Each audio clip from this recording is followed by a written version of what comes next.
Instagram അക്കൗണ്ടിലെ തന്റെ പേരിൽ മാറ്റം വരുത്തിയിരിക്കുകയാണ് രേണു സുധി. നേരത്തെ പേരും യൂസർ നെയിമും രേണു സുധി എന്ന് തന്നെയായിരുന്നു. ഭർത്താവായിരുന്ന അന്തരിച്ച കൊല്ലം സുധിയുടെ പേരിന്റെ സുധി എന്നതായിരുന്നു രേണുവിനൊപ്പം ചേർത്തിരുന്നത്. എന്നാൽ ഇപ്പോൾ തന്റെ യഥാർത്ഥ പേരായ രേഷ്മ പി തങ്കച്ചൻ എന്നതാണ് രേണു ഇൻസ്റ്റഗ്രാമിൽ ഉൾപ്പെടുത്തിയിരിക്കുന്നത്. ഇതിനു പിന്നാലെ പേരിന്റെ കൂടെയുള്ള സുധീനി എന്നാണ് എടുത്തു മാറ്റുന്നതെന്നാണ് സോഷ്യൽ മീഡിയയിൽ ചിലർ കമന്റ് ചെയ്യുന്നത്.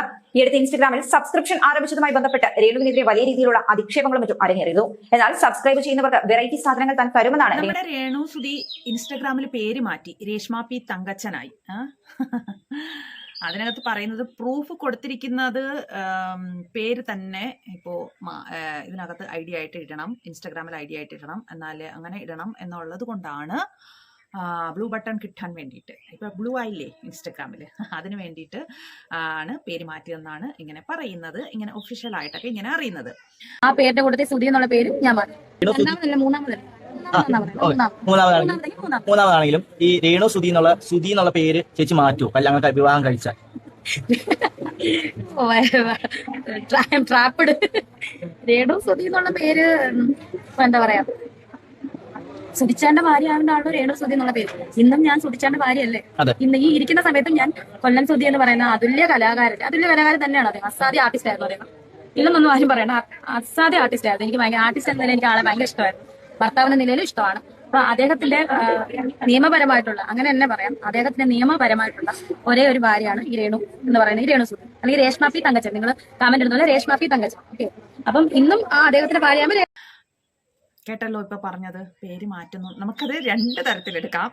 ഒന്നാമത്തെ തരത്തിലെടുക്കുകയെന്നുണ്ടെങ്കിൽ വീഡിയോയിലൊക്കെ പറഞ്ഞിരുന്നത് ഞാൻ കല്യാണം കഴിക്കുമ്പോഴാണ് എൻ്റെ പേര് മാറ്റുന്നത്, അതുവരെ ഞാൻ രേണു സുധി തന്നെയായിരിക്കും എന്നാണ്. അപ്പൊ ഇനി കല്യാണം കഴിക്കാനുള്ള വല്ല പ്ലാനും ഉണ്ടോ? അറിയില്ല. അതൊക്കെ പോട്ടെ, പേരൊക്കെ മാറ്റി, അതൊക്കെ എല്ലാവരും അറിഞ്ഞല്ലോ. അതൊക്കെ പോട്ടെ, പുതിയ വിശേഷങ്ങളിലേക്ക് കടക്കാം നമുക്ക്. പുതിയ വിശേഷങ്ങൾ ഇപ്പോൾ രേണുവിന്റെ കാലാണ് രേഷ്മയുടെ എന്ന് പറയാം അല്ലേ. രേണു അല്ലല്ലോ, എന്നാലും രേണു കയറി വരും കേട്ടോ, അങ്ങനെ ഒരു ശീലമായതുകൊണ്ട്. രേഷ്മയുടെ കാലാണ് താരം. കാലിന് ഒരുപാട് ആരാധകരാണ് ഉണ്ട്. ഇപ്പോ ഉള്ള സബ്സ്ക്രിപ്ഷനിലെല്ലാം രേണു കാല് കാണിച്ചിട്ടാണ് ആളുകളെ ആകർഷിക്കുന്നതെന്നൊക്കെ കേൾക്കുന്നത്. ഇങ്ങനെ ഇപ്പോൾ സോഷ്യൽ മീഡിയയിലൊക്കെ ഒരു ചർച്ചയുണ്ട്. എനിക്ക് അതിനെക്കുറിച്ച് ക്ലിയർ ആയിട്ട് അറിയത്തില്ല. ഈ സോഷ്യൽ മീഡിയയിലൊക്കെ പറയുന്നതേ എനിക്ക് അറിയാൻ പറ്റൂ. അതെനിക്ക് അങ്ങനെ അങ്ങോട്ട് പച്ചയായിട്ട് പറയാനായിട്ട് എനിക്കൊരു ബുദ്ധിമുട്ടുണ്ട്. അതുകൊണ്ട് ഞാൻ ഇതിലേക്കൂടെ പറയാം. നമ്മുടെ കാല് ആർക്കെങ്കിലും ഇഷ്ടമാണെന്നുണ്ടെങ്കിൽ, അതായത് ഇപ്പോൾ ഒരു വീഡിയോയിൽ രേണു തന്നെ പറയുന്നുണ്ട്, കാല് ഒരു ഫോണിനകത്ത് അവരുടെ സ്ക്രീൻ സേവറായിട്ട് ഇങ്ങനെ ഒരു കാലാണ് രേണു സുധിയുടെ രേഷ്മയുടെ കാലാണ് ഇട്ടേക്കുന്നതെന്നൊക്കെ പറയുന്നുണ്ട്. അങ്ങനെ ഒരാൾക്ക് ഇഷ്ടമാണെന്നുണ്ടെങ്കിൽ അവരെ ഇപ്പൊ എനിക്ക് ഒരാളുടെ കാലിഷ്ടമാണെന്നുണ്ടെങ്കിൽ ആ ആള് എൻ്റെ അടിമയായിരിക്കും. അപ്പൊ ഞാൻ പറയുന്നതെല്ലാം അയാള് ചെയ്യണം. അങ്ങനെയൊക്കെ ഇങ്ങനെ സോഷ്യൽ മീഡിയയിലും ഓൺലൈനിലൊക്കെ ഇങ്ങനെ പറയുന്നുണ്ട്. അങ്ങനെയൊക്കെ ഉണ്ട്. അപ്പോൾ ഞാൻ പറയുന്നതല്ല ആള് ചെയ്യണം, അങ്ങനെയൊക്കെയാണ് പറയുന്നത്. ഈ രേഷ്മയും ഇതേ കണക്ക് തന്നെ പറയുന്നുണ്ട്. പക്ഷെ അതൊക്കെ വളരെ വൃത്തികെട്ട കാര്യങ്ങളാണ്, വളരെ വൃത്തികെട്ട കാര്യങ്ങൾ. അങ്ങനെ ഒരു ലെവലിലേക്കാണ് ഇപ്പം നമ്മുടെ രേഷ്മ പോയിരിക്കുന്നത്. പക്ഷേ ഇങ്ങനൊന്നും വേണ്ടായിരുന്നു തോന്നും. അതൊക്കെ ഇപ്പോൾ ഓരോരുത്തരുടെ ഇഷ്ടം. ഇത്രയും അതപ്പതിച്ചു, എന്ത് ചെയ്യാനാണ്, അതൊക്കെ അവരുടെ ഇഷ്ടം അല്ലേ. അപ്പോൾ അങ്ങനെയാണ് ഇപ്പോൾ രേഷ്മയുടെ ഒരു പോക്ക്. പോട്ടെ, നമുക്ക് എന്ത് ചെയ്യാൻ പറ്റും, കാണാം. നമുക്ക് കാലിനെ കുറിച്ച് പറയാം. ചെരുപ്പ് പുതിയ ചെരുപ്പല്ലേ? ഇത് ഇമ്പോർട്ടഡ് ആണോ? ഇത് എവിടെ നിന്നാന്ന് എനിക്കറിയില്ല. ഇവര് തന്നെ പുറത്തുനിന്ന് കൊണ്ടുവന്നാണ്. അതിന്റെ വില 35,000 രൂപയാണ്. 35,000 രൂപയുടെ ചെരുപ്പ്. മിനിമം അത്രയൊക്കെ ഇടണ്ടേ. കാലിനെ കുറിച്ച് പറയുന്നുണ്ട്. കാലിന് ഇത്രയും ആരാധകരുള്ളപ്പോ കാലിലിടുന്ന ചെരുപ്പിനും അതനുസരിച്ചുള്ള ഇത് വേണ്ടേ? 35,000 രൂപയുടെ ചെരുപ്പാണ് ഇടുന്നതെന്ന് പറയുന്നത്. അത് പുറത്തുനിന്ന് കൊണ്ടുവന്ന ഇമ്പോർട്ടഡ് ആയിട്ടുള്ള ചെരുപ്പാ, ഇന്ത്യയിലങ്ങുള്ള ഉള്ള ചെരുപ്പൊന്നും അല്ല കേട്ടോ. എന്റെ പൊന്ന് സുധിച്ചേട്ടാ ഉള്ളപ്പോഴും ഇങ്ങനെയൊക്കെ തന്നെ ആയിരുന്നോ?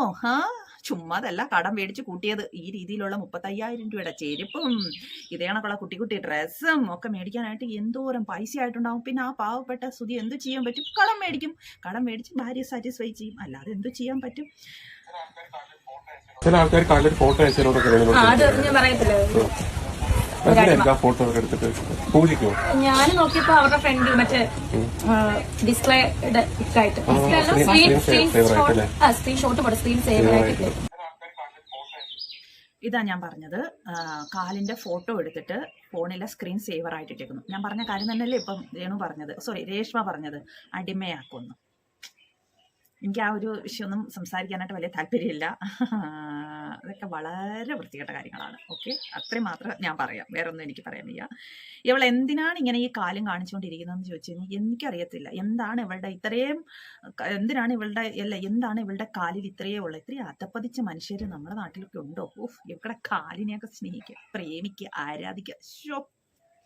കഷ്ടം. ഇനിയിപ്പോൾ വേറെ ഓരോരോ ബോഡി പാർട്ടായിട്ട് ഇങ്ങനെ വന്നുകൊണ്ടേയിരിക്കും. ഇപ്പം കാല് വന്നു, വേറെ പലതും ഇനി വന്നുകൊണ്ടേയിരിക്കും. നമുക്ക് കാണാം. ഓക്കെ, ഇനി നമുക്ക് വേറെ കുറച്ച് കാര്യങ്ങൾ കേൾക്കാം. എന്താണ്? ഞാൻ കഴിക്കാനുള്ള വോട്ടയാണ്. അപ്പൊ അതായത് മാജിക് മൊമെന്റ് ആണ് കഴിക്കാറുള്ളത്, വല്ലപ്പോഴും കഴിക്കാറുണ്ട്. അപ്പൊ അതിന് ഏറ്റവും നല്ല ടച്ചിങ്സിന് കപ്പ, മീൻകറി ഈ പ്രാവശ്യം വന്നപ്പോൾ കൊണ്ടുവന്നില്ല. ഞാൻ പറഞ്ഞില്ല, കുറച്ച് പെട്ടെന്ന് ഒരു വരവല്ലായിരുന്നു. അപ്പൊ അവിടെ പോയാൽ നമുക്കുള്ളത് റൂമിൽ കിട്ടും അല്ലേ? നമുക്ക് സെലിബ്രേറ്റ് ചെയ്യും. നമുക്ക് ആവശ്യമുള്ള നമുക്ക് അവിടെ നിന്ന് കഴിക്കേണ്ട കാര്യമില്ല. റൂമിൽ നമുക്ക് വേണമെങ്കിൽ റൂമിൽ കൊണ്ടുപോകും. എല്ലാ ദിവസവും കഴിക്കുമായിരുന്നു? ഇല്ല, എല്ലാ ദിവസവും കഴിക്കത്തില്ല. ഇല്ലായിരുന്നു, കാര്യം പറയുന്നില്ല. അങ്ങനെ ഒരു മൂടൊന്നും ഇല്ല. എല്ലാ ദിവസവും വെള്ളം അടിക്കണം അങ്ങനത്തെ ഒരാളല്ല ഞാൻ. എല്ലപ്പോഴും നമുക്ക് എന്തെങ്കിലുമൊക്കെ മൈൻഡ് ഓക്കെ അല്ലെങ്കിൽ, എല്ലാ ദിവസവും മൈൻഡ് ഓക്കെ അല്ലെന്നല്ല, മൈൻഡ് ഓക്കെ അല്ലെങ്കിൽ. ഞാൻ അങ്ങനത്തെ ഒരാളേ അല്ല. പറയുന്ന കേട്ടാ തോന്നും ആരെങ്കിലും ഇങ്ങനെ നിങ്ങൾ മദ്യം കഴിക്കാറുണ്ടോ അല്ലെങ്കിൽ മയക്കുമദ്യം കൈകൊണ്ട് തൊടാറുണ്ടോ എന്ന് ചോദിക്കുമ്പോൾ ഞാൻ അങ്ങനത്തെ ഒരാളേ അല്ല. ആ ഒരു രീതിയിലാണ് പറയുന്നത്. എന്താ പറയുന്നത്? ഞാൻ ദിവസവും മദ്യം കഴിക്കില്ല, ഞാൻ അങ്ങനത്തെ ഒരാളെ അല്ല. പിന്നെ എൻ്റെ റൂമിൽ തന്നെ എല്ലാ സംഗതികളും വരും, ഞാൻ അവിടെ നിന്ന് കഴിക്കുമെന്ന്.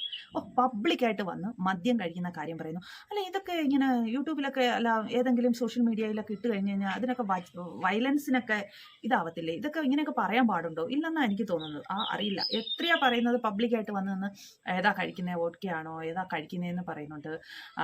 5 സ്റ്റാർ എന്തോ പറയുന്നത് എനിക്ക് അറിയത്തില്ല, സോറി. കഴിക്കുന്നു എന്ന് പറയുന്നത്. ഞാൻ ദിവസമൊന്നും കഴിക്കില്ല, ഞാൻ അങ്ങനത്തെ ഒരാളേ അല്ല.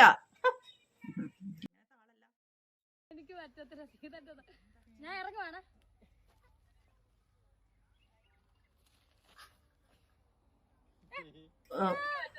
കഴിച്ച് കിറങ്ങി കാണിക്കുന്ന ഓരോ പരിപാടികൾ കണ്ടു. മനുഷ്യന് സ്വബോധം ഇല്ലാതായ എന്താ ചെയ്യാൻ പറ്റുമല്ലേ? ഇങ്ങനെയൊക്കെ കാണിക്കും. ആരും ഒന്നും പറഞ്ഞിട്ടൊന്നും കാര്യമില്ല. പെൺകുട്ടികളുടെ വൃത്തി കാലിൽ നോക്കി അറിയാമെന്ന് പറയുന്നത് ശരിയാണോ? തീർച്ചയായും പെൺകുട്ടികളുടെ എന്നല്ല, ഒരു മനുഷ്യന്റെ ഒരു പേഴ്സന്റെ വൃത്തി അവരുടെ ഫുൾ ബോഡി മീറ്റ് നമ്മുടെ കാല് നോക്കി അറിയാമെന്നാണ്. എന്റെ കാല് അത്രയും നോക്കണ്ട, കാരണം ഇവിടെ ഈ മറ്റേ കാലാവസ്ഥയുടെ എന്റെ പ്രേക്ഷകരെ, ഞാൻ നിങ്ങളോടായി ചോദിക്കട്ടെ, രേഷ്മയുടെ കാലിനെ ആരാധിക്കുന്ന ആരാധകരെ, നിങ്ങൾ ഈ വീഡിയോ കണ്ടിട്ടുണ്ടോ? ആരാധകരെ പറയുന്നത് ഒരു പെൺകുട്ടിയുടെ കാലിൽ നോക്കി കഴിഞ്ഞാൽ പെൺകുട്ടിയുടെ വൃത്തി അറിയാന്ന് പറയുന്നു. ഓക്കെ, അത് കറക്റ്റ് ആയിട്ടുള്ള കാര്യമാണ്. പക്ഷേ എന്റെ കാലിൽ നോക്കരുത്. എന്റെ കാല് കാലാവസ്ഥ കൊണ്ടായതാണ്, അല്ലാതെ എനിക്ക് വൃത്തിയില്ലാഞ്ഞിട്ടൊന്നും അല്ല. ബിഗ് ബോസിലൊക്കെ പോയപ്പോ നമ്മൾ കണ്ടതാ വൃത്തിയുടെ കാര്യങ്ങളൊക്കെ.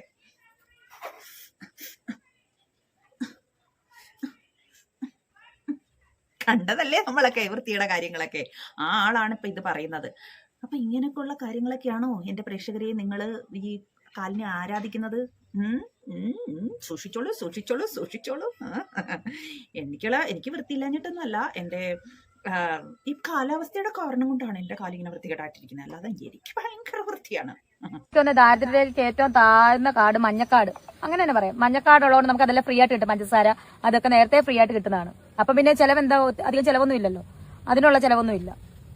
അത് ഞാൻ എവിടെയും പറയാം, അത് എല്ലാവർക്കും അറിയാവുന്ന കാര്യം തന്നെയാണ്. നമ്മുടെ റേഷൻ കാർഡ് റോസ് അല്ല, മഞ്ഞക്കാട് എന്ന് പറഞ്ഞാൽ അത് നമ്മൾ പ്രത്യേകതര ഒരു കാർഡാണ്.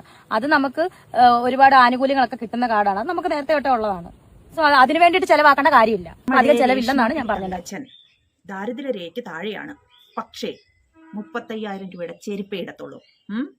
ഞാൻ ഭയങ്കര എക്സ്പെൻസ് ആണ്, പക്ഷെ ഞാൻ ദാരിദ്ര്യരേഖയ്ക്ക് താഴെയാണ്. എൻ്റെ മഞ്ഞക്കാർഡാണ്. എനിക്ക് അരി, പഞ്ചസാര, തേയില, എല്ലാ കാര്യങ്ങളും എനിക്ക് റേഷൻ കടയിൽ നിന്ന് ഫ്രീ ആയിട്ട് കിട്ടും. അല്ല, ഞാനൊന്ന് ചോദിച്ചോട്ടെ, ഈ റേഷൻ കടയിൽ പഞ്ചസാരയൊക്കെ ഇപ്പൊ കൊടുക്കുന്നുണ്ടോ? അരി കൊടുക്കുന്നുണ്ട്, പിന്നെ മണ്ണെണ്ണ വല്ലപ്പോഴും കണ്ടൊക്കെ വളരെ കുറച്ച് മാത്രം കൊടുക്കുന്നുണ്ട്, അതിന് പൈസ കൊടുക്കണം. അരി മാത്രമേ ഫ്രീ ആയിട്ട് കിട്ടുന്നുള്ളൂ, അരിയും ഗോതമ്പ് പൊടിയും ഒക്കെ ഫ്രീ ആയിട്ട് കിട്ടുന്നുണ്ട്. പക്ഷെ പഞ്ചസാരയൊന്നും പഞ്ചസാര കിട്ടത്തില്ല റേഷൻ കടയിൽ. പിന്നെ ഈ രേഷ്മ എന്താ പറയുന്നത്, എനിക്ക് പഞ്ചസാരയൊക്കെ കിട്ടും, ഫ്രീ ആയിട്ട് കിട്ടും, അതുകൊണ്ട് അതിനൊന്നും ചെലവില്ല എന്ന്. പിന്നെ അതേസമയം വേറൊരു വീഡിയോയിൽ പറയുന്നുണ്ട് ഞാൻ ഭയങ്കര എക്സ്പെൻസ് ആണ്, രേഷ്മ അല്ലെങ്കിൽ രേണു ഇടുന്ന ചെരുപ്പിന് 35,000 രൂപയൊക്കെ വേണ്ടേന്ന് പറയുന്നു. എന്റെ സർക്കാർ ഇതൊന്നും കാണുന്നില്ലേ? എത്രയോ പാവപ്പെട്ട ജനങ്ങൾ നമ്മുടെ നാട്ടിലുണ്ടാവും, ഒരു നേരത്തെ ആഹാരത്തിന് വകയില്ലാത്തവര്. ഇങ്ങനെ പൈസ മേളിൽ വന്നുകൊണ്ടിരിക്കുന്ന ഇവർക്കൊക്കെയാണോ ദാരിദ്ര്യരേഖയ്ക്ക് താഴെയുള്ള മഞ്ഞക്കാടൊക്കെ കൊടുക്കുന്നത്?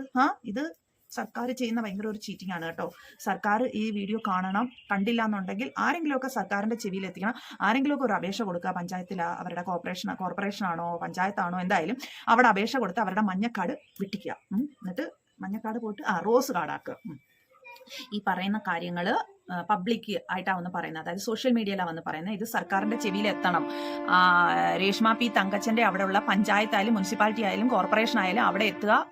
ട്രെയിൻ പോകുന്നു, എനിക്കൊന്നും പറയാൻ പറ്റുന്നില്ല. ചുമ്മാരി ട്രെയിന് ബദ്ധായി. മനസ്സിലായി അവർക്ക്, ട്രെയിൻകാർക്ക്. എന്റെ പൊന്നേ, എന്റെ കേന്ദ്ര ഗവൺമെന്റ്. അടുത്തത് ഞാനൊന്ന് പറഞ്ഞോട്ടെ.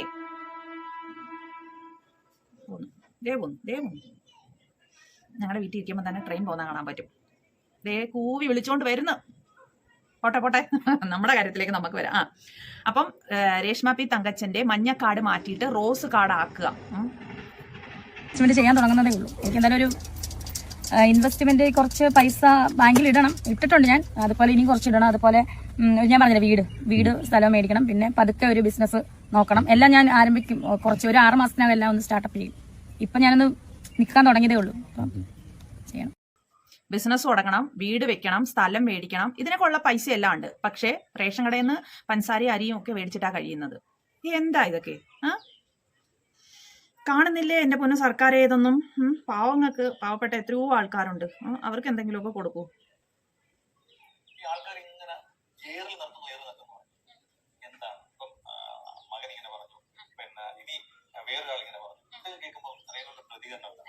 ഇതിപ്പം നമ്മുടെ ഫാമിലി മാറ്റേഴ്സ് ഇത്ര വലിയ